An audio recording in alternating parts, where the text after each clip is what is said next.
भारत इस देश के शिया मुसलमान हर चौराहे चौराहे पर ईरान ईरान खामनेई बोल रहे हैं, आप उनका अपमान कर रहे हैं भाई। अरे भाई सुन लो जरा भाई, कौन किसका अपमान कर रहा है बताने जा रहा हूं मैं। हाँ बोलिए। आप कहानी मत बताइए, सुन लीजिए। भारत के परिष्कृत तेल का लगभग 40% हिस्सा ईरान से आयात किया जाता है। कौन कह रहा है? 40%। कौन से तेल का? और ये जो हार्म्यूज स्टेट बंद किया है, 40% कौन से तेल का ईरान से आयात किया जाता है? कहां से डेटा लाए? अरे भाई डेटा है, पूरा पढ़ के मुझे बताइए ना, मैं तो पढ़ा लिखा आदमी हूं ना अजय वर्मा, इसीलिए तो यहां बैठा हूं इस कुर्सी पे।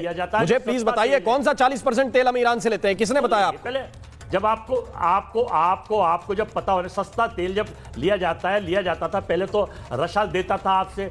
अरे भाई मुझे बताइए कि 40% ऑयल कब दिया ईरान ने हमको, और कब हमने लिया? मुझे बताइए आज हम कितना तेल ले रहे हैं ईरान से, कितना परसेंट है? अपना मुद्दा रखा है तो फैक्ट तो सही देंगे ना भाई। मुद्दा रखा है, देखिए फैक्ट तो आपके हो मेरे हो एक ही होंगे। सही ईरान से कितना तेल लेते हैं? जब आप भूमिका बना रहे हैं तो पहले मेरी सुन लीजिए, बाद में सवाल। मैं आपकी बात सुन लूंगा, लेकिन मुझे यह बताइए ईरान से हम कितना तेल लेते हैं, तब तो आगे बढ़ेंगे। कोट, अरे भाई मैं आपको सोर्स भी कोट करूंगा, दोनों चीजें बताऊंगा। बताइए। सिक्योरिटीज के अनुसार चीनी रिफाइनरी ईरान द्वारा प्रतिदिन निर्यात का 1.6 मिलियन बैरल तेल, कच्चे तेल का करीब 13% आयात करता है। तो केवल हार्मुज स्टेट में चीन के ही जहाज और चीन के टैंकरों को अलाउ किया हुआ है, और 10 और जहाज गए तो ईरान ने मार दिया। अरे भाई आज विक्रम मिस्त्री आपके क्यों गए साइन करने 7 दिन बाद? पहले दिन क्यों नहीं गए विक्रम मिस्त्री साहब? आज आप क्यों गए? ये आपकी नीति संसार में समझ में नहीं आती है, क्योंकि वो जेफरी एप्स्टीन फाइल का डर है और उसकी वजह से आप सब कुछ सरेंडर कर देंगे, इसलिए विक्रम मिस्त्री गए हैं। ये आपका लॉजिक है। और आपके यहाँ ऑयल, एलपीजी और ऑयल दोनों बढ़ जाएंगे। ये अभी आप केवल शोर मचा रहे हैं कि कुछ नहीं होगा। क्या हाल हुआ है? कॉपर का कहां पहुंच गए? सोने का, चांदी का देख लीजिए। और तो हम क्या करेंगे बताइए ना अजय वर्मा, आप ये कह रहे हैं क्या करेंगे? क्या ईरान पे चढ़ाई कर दें, कि अमेरिका पे चढ़ाई कर दें, कि इजराइल पे चढ़ाई कर दें? क्या करें? युद्ध वो लड़ रहे हैं, उसके खामियाजा हमको भुगतना पड़ेगा। स्वाभाविक है कि तेल की कीमतें बढ़ेंगी। क्या करेंगे वहां पे? आपका स्टैंड यह है कि खामेनेई के लिए शोक संवेदना व्यक्त कीजिए, वो शोक संवेदना व्यक्त कर दी गई। आपका स्टैंड क्या है? मुझे क्लियर कीजिए थोड़ा सा।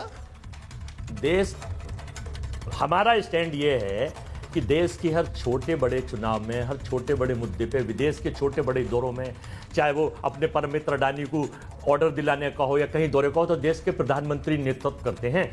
इतने बड़े मुद्दे पर एक राष्ट्र का राष्ट्रीय अध्यक्ष बना है। मानवता के नाते, आपको मानवता के नाते, राहुल गांधी हमारे नेता ने कहा है कि ये गलत करा है हुआ है, लेकिन साथ ही साथ ये भी गलत है कि कतर पे, ओमान पर और सऊदीया पे, यूए पे हमले किए। आप इसी तरह का स्टेटमेंट देते थे। आप तो बिल्कुल सरेंडर करे बैठे हैं, कहीं ऐसा ना हो हमारी तरफ कोई अपनी मिसाइल ना दाग दे। इतना मत डरिए, यह पोजीशन भारत का सारा रिस्पॉन्ड करेंगे आपकी बात को। पॉइंट आपके बिल्कुल क्लियर आ गए हैं और रहेगा। आप शाजिया इल्मी रिस्पॉन्ड करेंगे, आप सरेंडर करेंगे। अरे भाई अभी समझ में आएगा आपको। ओके शाजिया इल्मी, पहले मैं फाइनल कर दूं 10 सेकंड। फाइनल में आ रहा हूं आपके पास। अभी डिबेट फाइनल नहीं हुई ना, आपके फाइनल पॉइंट्स आ जाएंगे, लेकिन इस पे तो जवाब ले लूं मैं।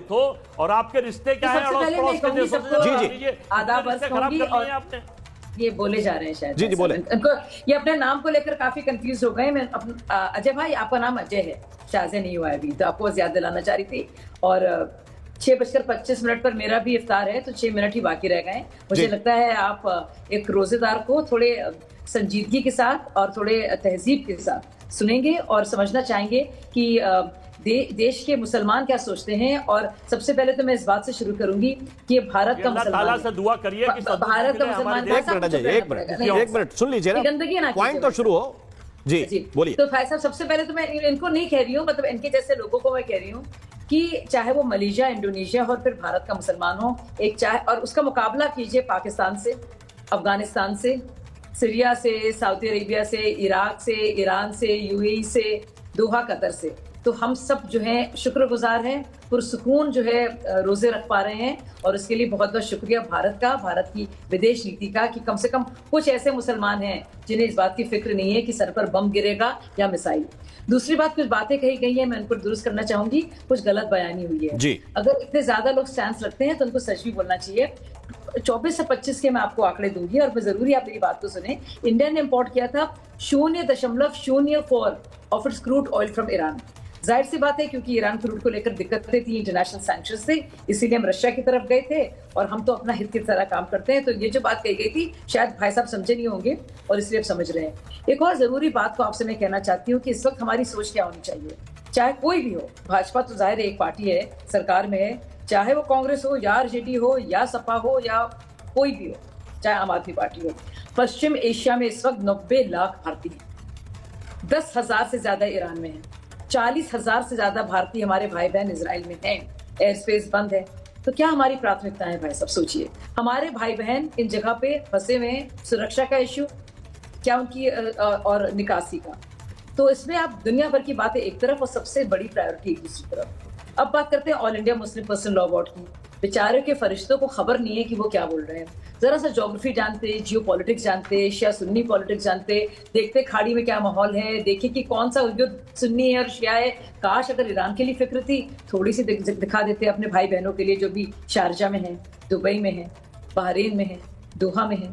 जरा देखते, जरा फिक्र करते भाई जहाँ पे हो रहा है अफगानिस्तान और पाकिस्तान के बीच में कौन किसके साथ खड़ा होगा। यमन में भी मुसलमान हैं, सऊदी अरेबिया में भी मुसलमान हैं, किसका साथ दोगे भाई। फिलिस्तीनियों को फिक्र है, होनी चाहिए। कौन है वो, सुन्नी है। कौन सपोर्ट कर रहा है, शिया मुल्क खमीनी का, जिसके लिए मातम भी हो रहा है और हमारी तरफ से भी बाकायदा शोक भी प्रकट किया गया है। तो इतना कंफ्यूजन में चल रहे हो भाई कि आपको पता ही नहीं आप किसके लिए बोल रहे हो। आपको पता है खाड़ी युद्ध पर भी जो सुन्नी ममालिक हैं उन पर भी बहुत ही बड़ी एक कहर है समझिए, और वो परेशान है, खलबली है वहां पे। तो अगर आपको फिक्र होती है all India Muslim personal law board को या कांग्रेस पार्टी को, अब्बास हैदर समाजवादी पार्टी और नहीं, आखिरी बात देखिए, ज्यादा नहीं बोलूंगी, आप किसी और को मौका दीजिएगा, मैं ही अपनी पार्टी की तरफ से बोल रही हूँ। तो देखिए, अगर सीरिया में लाखों लोग मरे, बशर अल असद के सपोर्टर्स, उनके खिलाफ क्या बोला सोनिया गांधी, चुप। यमन के युद्ध में क्या बोला, हुटी स्टेप अटैक कर रहे थे और सऊदी बाका से जमकर गोले बरसा रहा था, क्या बोले। इराक ईरान वॉर में क्या स्टैंड था, गद्दाफी जी मरे, क्या बोली सोनिया गांधी, चुप। क्या हुआ सद्दाम हुसैन के मरने के वक्त, क्या हुआ बताइए, चुप। अभी अफगानिस्तान और पाकिस्तान में क्या बोलेंगे कि चुप। तो कभी ना कभी जवाब देना पड़ेगा, जवाब तभी दे पाएंगे समझेंगे। उम्मा की बात कर रहे हैं, मुस्लिम क्वेश्चन ही नहीं है वहां पे। It is not Hindus versus Jews और Christians versus Muslims, it is an intra Muslim war going on. The area is fraught and the geopolitical equations are changing rapidly.